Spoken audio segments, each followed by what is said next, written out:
Hello, this is Jeanette Knighton, and this is 10 common and costly negotiation mistakes that can sink your success. Okay, so I wrote this article a while back, and my assistant Diana, if any of you have had an opportunity to work with her, she's really good. She's phenomenal at keeping me on task around marketing. And she said it's time to revise and refresh this article. And I thought I would do it by video instead of by paper. So let me know if you want me to write it up by paper. Okay, so I'm just going to get down to the 10 mistakes. These are things that I've seen over the years, and I've been doing this I've been negotiating for 26 years now, and teaching 14 or 15 of them. So these are the mistakes that I've seen over the course of my lengthy and storied career. If you buy me a glass of wine at a conference, I'll tell you the storied part of it. Okay, number one. I've seen so many people react to the other party. Now, when I was like 28, 29 years old, like totally did it. I don't do that anymore. But that is a costly mistake. It's like there are people out there that just poke your buttons. I'm not someone who intentionally pokes your button, but I can tell you about a time when I did react to the other party, and it ended up working out okay. But I was surprised even by myself. So a little bit of vulnerability here and self-exposure. An elderly gentleman in a negotiation said to me, now I was over the phone, so I'm like in a t-shirt and sweatpants, and I got my headset on.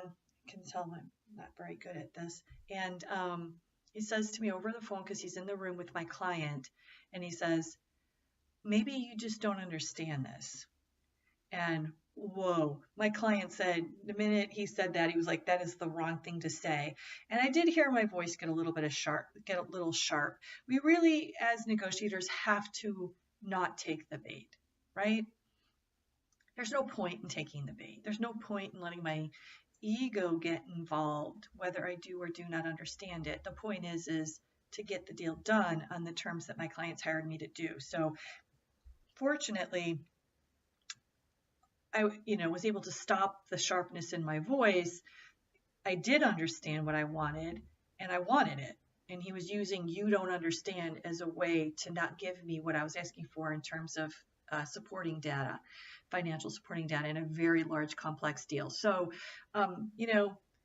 we all do it, but that's a costly mistake because sometimes our reactions can cost us in the negotiation. So to the best of our ability, we really have to get our ego out of it, even if someone tells me that I don't understand something that I clearly do. Number two, we overrate the other party's negotiation skills. And so we think that they're going to come prepared. We think that they're going to come understanding the language. We think that they're going to have read the recent versions of comments, red lines, read our emails, cover emails explaining what is or isn't acceptable to us, that they're going to come with financial data or understand their own financial data, or that I'm going to understand my client's own financial data, etc. And so when we overestimate their abilities, whether they're technical abilities or negotiation abilities or just ability to manage their own caseload, for lack of a better word, we also can place ourselves where we are at risk. So we have to build in a certain amount of, I guess generosity is the word that I'm thinking about. How can we be generous that they're not going to show up prepared? Or how can we be generous that they are going to lose their temper with us? How are we going to deal with power plays, right? And so that's where we can overestimate someone's ability to actually be reasonable. And maybe they're not. Maybe they're in a power play, a he said, she said, or a good cop, bad cop. Number three, assume that either I have more accurate information than I do, or that my counterpart has more accurate information. This is a big one, and this is getting more complicated, more costly, I think, as time goes on. It's either because I'm doing bigger deals, or it's because we're getting faster and we're trying to cut corners, but I'm not showing up with the kind of financial analysis that I need for the fact that my deals are, over $100 million and could last 5, 8, 10, 15 years. The one I just worked on was 15. The one before that was 10. Those are long deals. We should have a lot more financial data, both parties.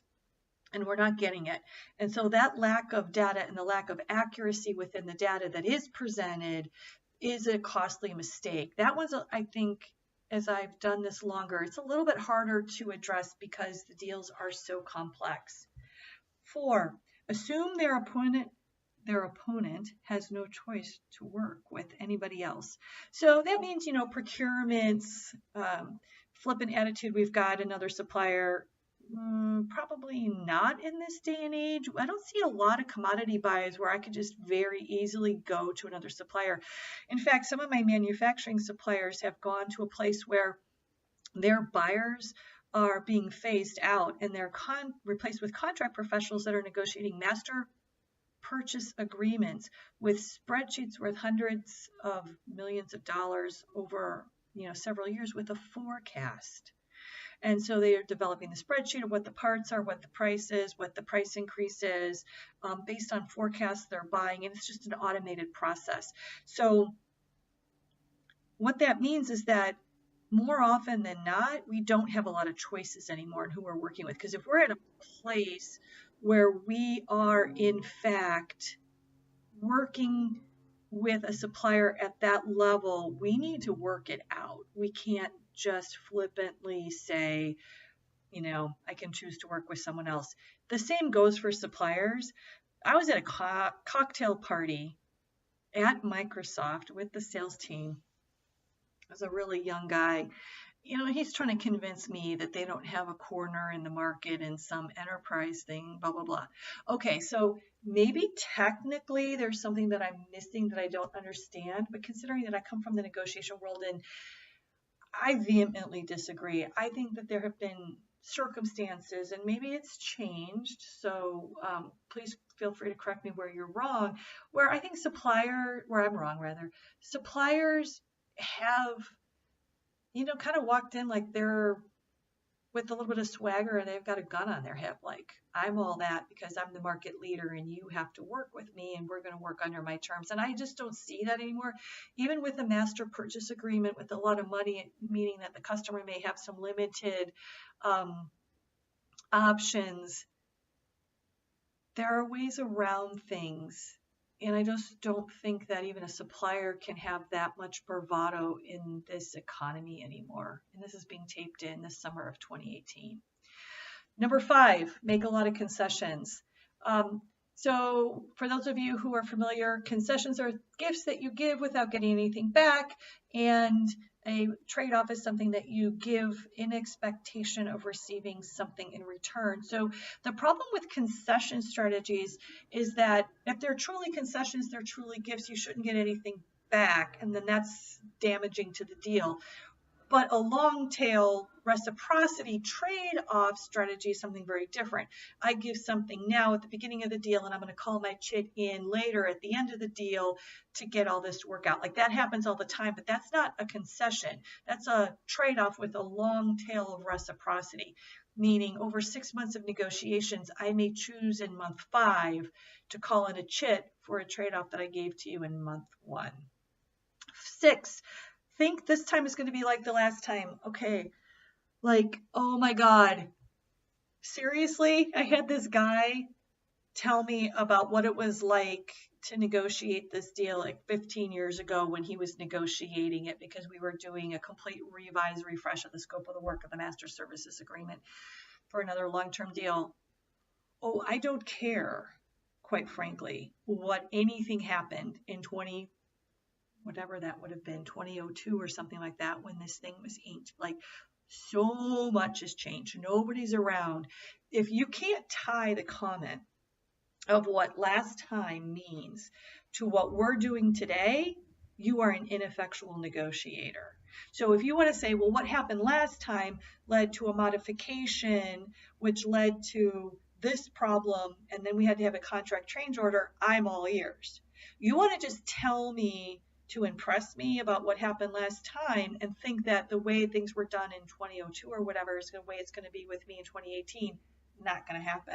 That's another costly mistake. Number 7, blame the economy.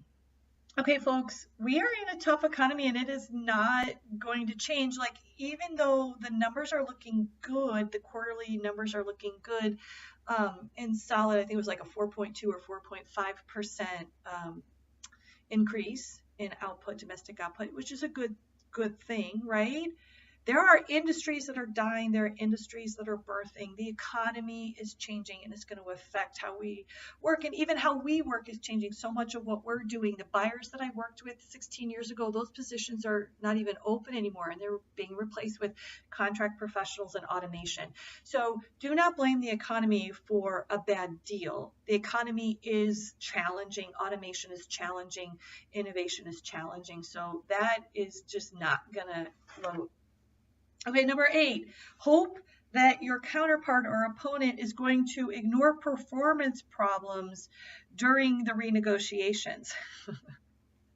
So clearly I have an issue around this. So, not a real wise move, but a supplier had performance issues while renegotiating a contract. It was in the manufacturing space. It was very significant. Global situation, global supply chain situation. We're not going to ignore this performance problems while renegotiating it. And number 8A, I guess, right? Subsection A, I'm not going to use it for a price concession. No. I'm not going to get price from you, but I will get action planning. I'm going to get liquidated damages. I'm going to get key employees baked in that we have to know who they are, where they are, what their qualifications are. We have to have approval for key employees like program managers coming back on. I'm going to be really strident on flow downs because of a global supply chain. It had to do with littler fish in the supply chain. I'm going to want to know what my flow downs are, and then I'm going to want to know what my liquidated damages are, so that I'm covered because I'm the bigger cheese in this whole thing. So we are not going to ignore the performance problems, and I am not going to ask for a price decrease. That's just stupid. I am going to go into the contract, and I'm going to put in a lot more structure than you probably would care for.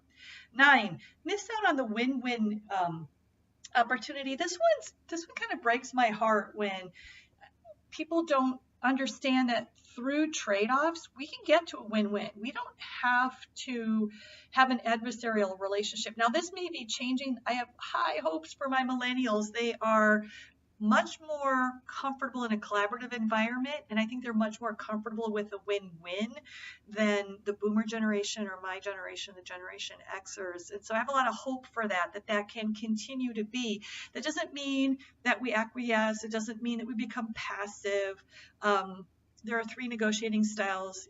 Benign is the equivalent to acquiescence as a negotiation style. I'm not advocating for that. I'm advocating for a genuine mutual benefit from the relationship, and people miss the opportunities to go after that win-win. And then 10, fail to plan. This one is a little bit of a heartbreak, right? Because everyone has time to solve the 11th hour fire. Everyone's got time for an all hands on deck, 3.5 days before some budget deadline or some executive goes off for 3 weeks to Samoa for a vacation, but no one has time to plan. And so it kind of breaks my heart, because planning is critical. Strategic planning is critical. Developing your overall strategic strategy, which is your roadmap strategy that I discuss in my Contract Professionals Playbook and 12-week training series, and the 30 some odd tools that I have for that. But you also need your situational strategies. So if I'm going to go into a 3-day meeting, what's the situation? What do I need strategically to do to plan for it? What do I need to come out of that meeting with? And how do I know that I got what I wanted from that in order to move the negotiations along the continuum to meet the overarching strategy that we have for that very strategic relationship?